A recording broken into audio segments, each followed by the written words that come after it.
you off, nothing. Gotcha. So you can started? monetize a lot quicker. All right. What's happening, good people, man? Welcome back to Entrepreneur to Entrepreneur, man. It's been a minute, man. To be honest with you, I had to get some things in order, man, and do things bigger and better. So obviously I'm not here alone this time. I'm here with some friends and some partners. So I got Andre Franklin to my right, and I got Antonio Lisenby to my left, man. So let me get things started. So originally, I started Entrepreneur to Entrepreneur because I had a lot of people reaching out to me for real estate advice. Therefore, I saw it as an opportunity to have a platform to give back to the people, real estate knowledge. But as I started last year and starting to put out content and then started hosting courses, I realized that there was a lot of work to do. And I could do it by myself and I could go fast, but I could go further with a team. So I decided to kind of like bring Andre back in after a one-on-one to join me as a podcast host. And then I also reached out to Antonio to partner up with me to teach courses and to empower you guys in your real estate journey. So, man, I'm super excited about it. And I'm going to explain to you basically how it happened. We're going to talk about that. So first, I was doing a podcast. I was getting great feedback. But honestly, I was overwhelmed. It was a lot of information, a lot of things to learn and do on the fly as I was still working my business. So my interaction with Andre in our one-on-one was great. We got better. We developed. And I think that we kind of started understanding each other as individuals. So I just thought like, hey, man, let's partner up. Let's make it make sense. And so we've done that. In the midst of that, though, I was defining my goal to Andre. And I told him that, my client, my avatar is someone who is, on average, anywhere between $30,000 to $50,000 annually at their job. And they're trying to bridge the gap between their job and their dream. And when I articulated that, Andre gave me this phrase, and he said, a first generational wealth builder. And so at that moment, he said that he had started on something similar, and he explained. And so, man, I'm going to let you take the mic and talk to the people about what a first generational wealth builder is to you. Yeah. So the concept came from some work I was doing in the nonprofit space. And I was working with this particular nonprofit agency, and their whole focus is on trying to eliminate poverty, right? So they've recently tried to do a lot in terms of diversifying the people that are helping them with strategy and delivery. So I happened to get pulled into those conversations, and they want to get people that are in poverty right now and the generation coming behind them out of poverty.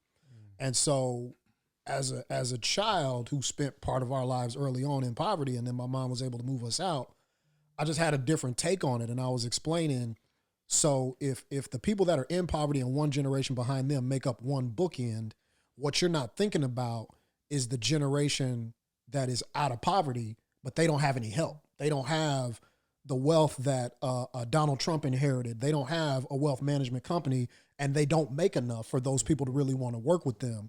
So that's where this concept of the first generation wealth builder comes from, because it's like I'm in the position to build wealth, but I don't have any of the tools, resources, or relationships to get there. So rather than waiting on all that stuff to come to you, how do we pull the best of what we have together as a community and say, I know how to do stuff in tech. I know how to do stuff in real estate. How about we start sharing and collaborating and build a community? But the common thread is we're all first generation wealth builders. Got you.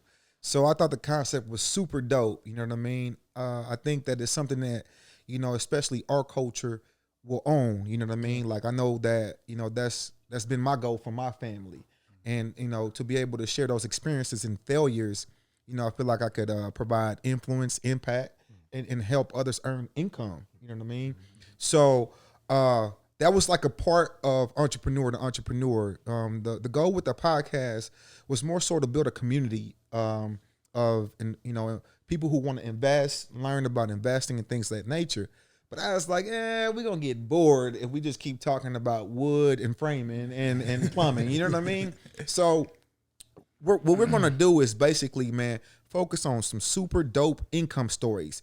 people that went from zero to hero real fast.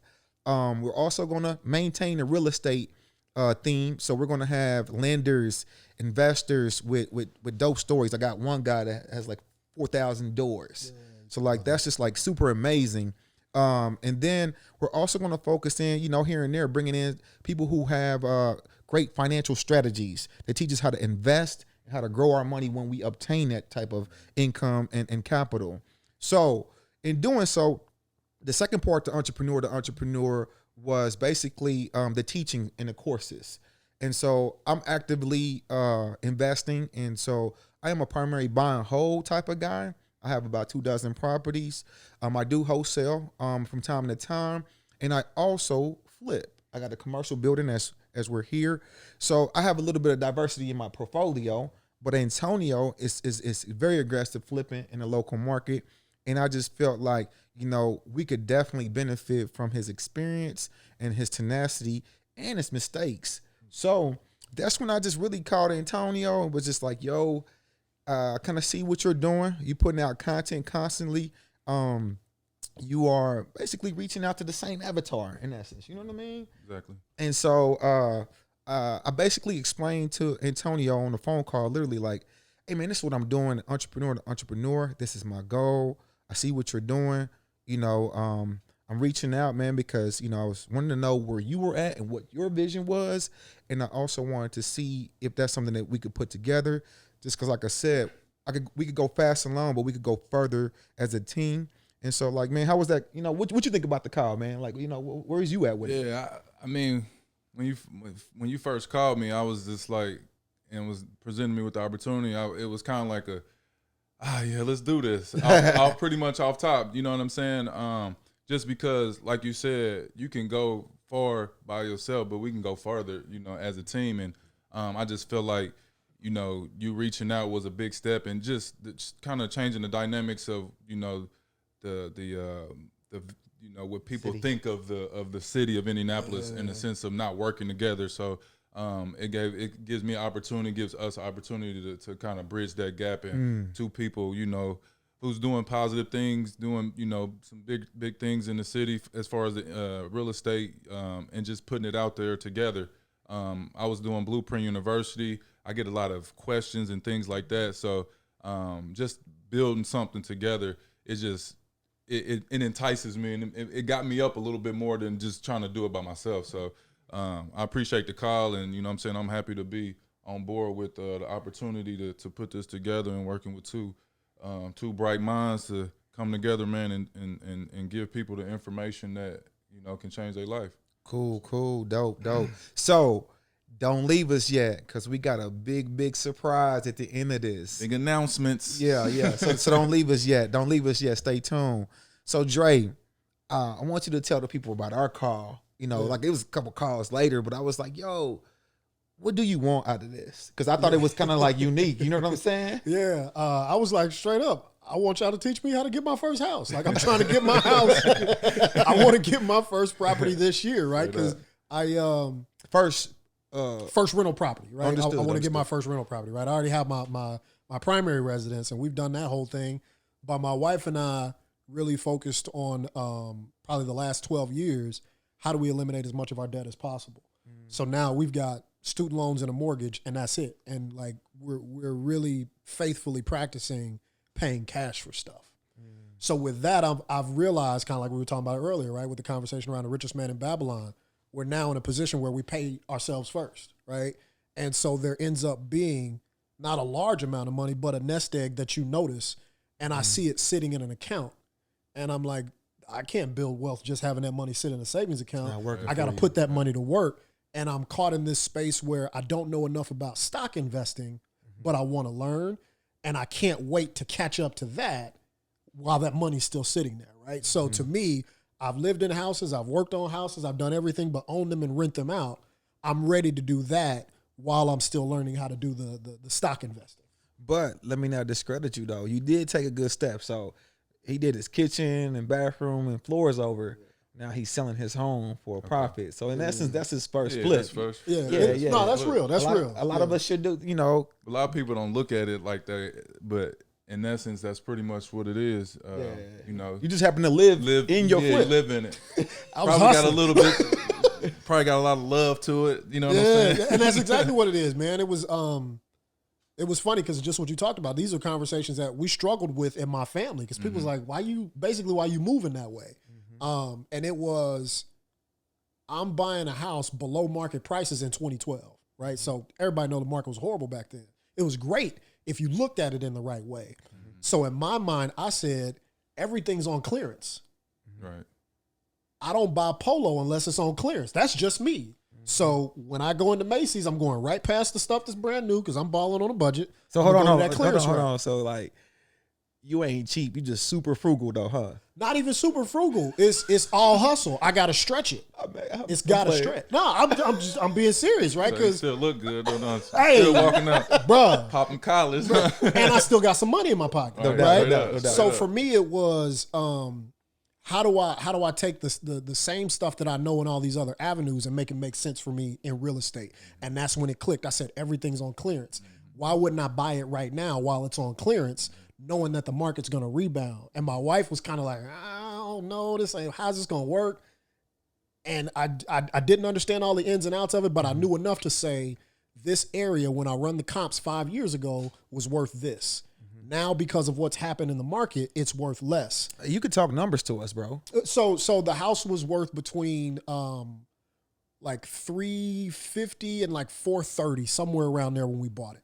We paid less than $200,000 for our house. Nice. 6-bedroom house when we bought it. What area? This is Devington. Oh, no, sorry, not Devington. Devonshire, right? So anybody that knows Knapp, it's like right off of Fall Creek Parkway, right? So we bought the house back in 2012 for less than $200,000, and the house had a bow in the basement wall. Like the wall was bowed all the way in.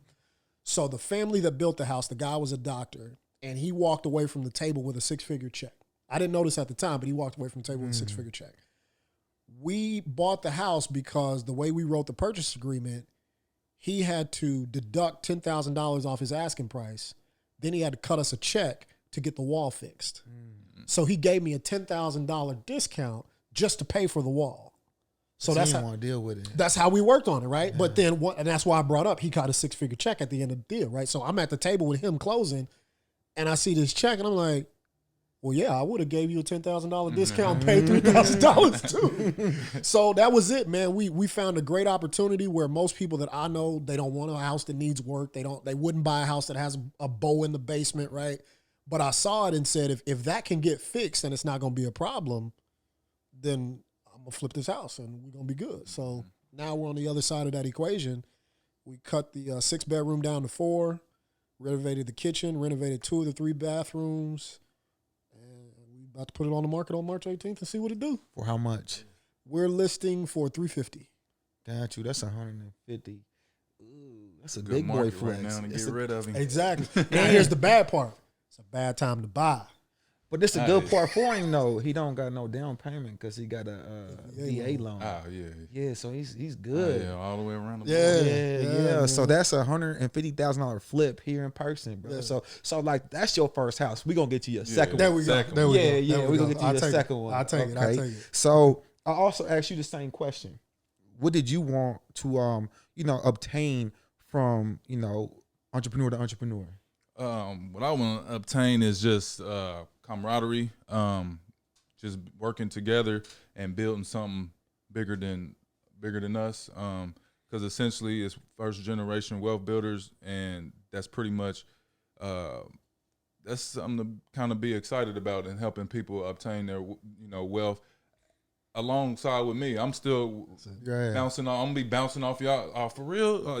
Taking notes. You know what I'm saying. Right. Hopefully, I'll bring value to the table to where y'all can learn as well. So it's just about building this camaraderie, building a community of people coming together, man, and just changing lives, man. I like to be a part of it. You know what I'm saying. I'm happy to be, the opportunity to be a part of it. Cool. All right, so at this moment, I want to take some time out for Andre to really break down what our goal is for, you. So we'll be continuing that right now. Yeah.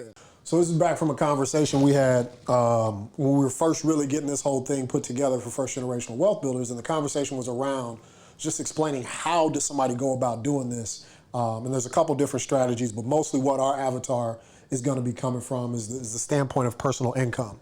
So you can think about this as called a triple constraint. All three of these things have to be working together to really build wealth in the way that we're approaching it, right? So in most instances, we're pulling from our personal income as first generation wealth builders. We don't have an inheritance. Ain't nobody leaving us no house. None of that. It's all got to come from your bread. So this is where we end up hustling backwards, right?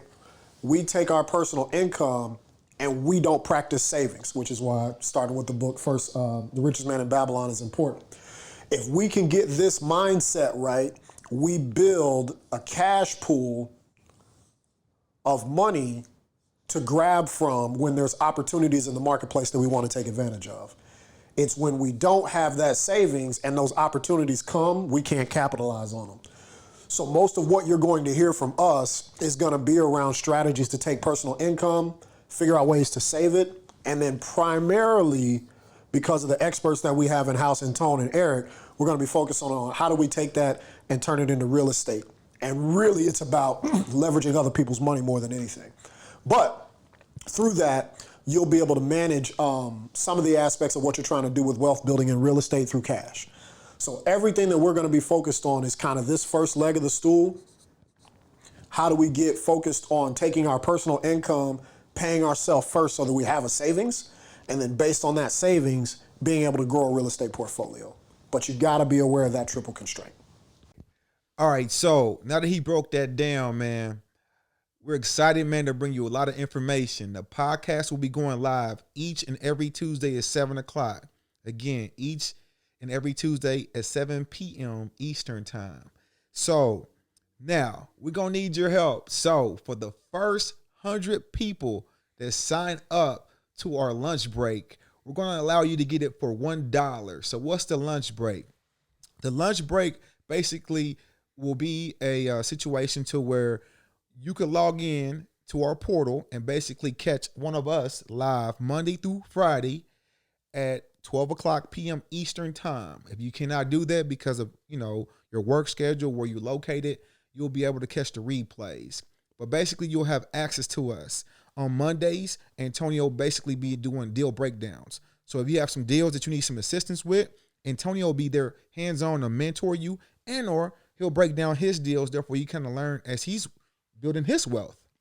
So on Tuesdays, you'll be working with me, and I can break down your deals as well. But I'll be dealing more with wholesale tips and acquisitions, helping you acquire the deal. Because if you don't know how to acquire real estate, you really can't get in the game. It's a skill set that you got to obtain.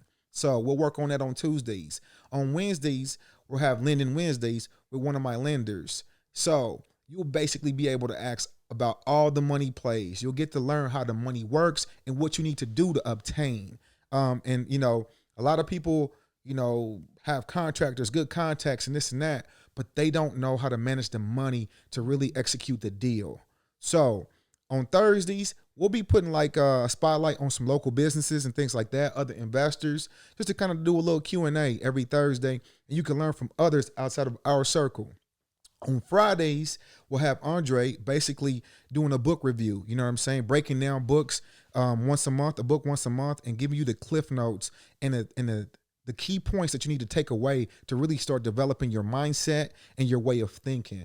So basically, man, you have us as mentors Monday through Friday at 12 o'clock p.m. It'll be a different person each day. We're trying to bring you a little bit of different stuff every day. But our goal is basically to empower you and influence you to really take the first move to get your first property.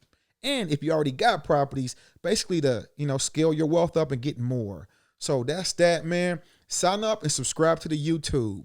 Again, for the first 100 people, man, you can sign up for $1. Once we get 100 people, man, that deal is done. So, man, I want to thank both of you for joining me, man.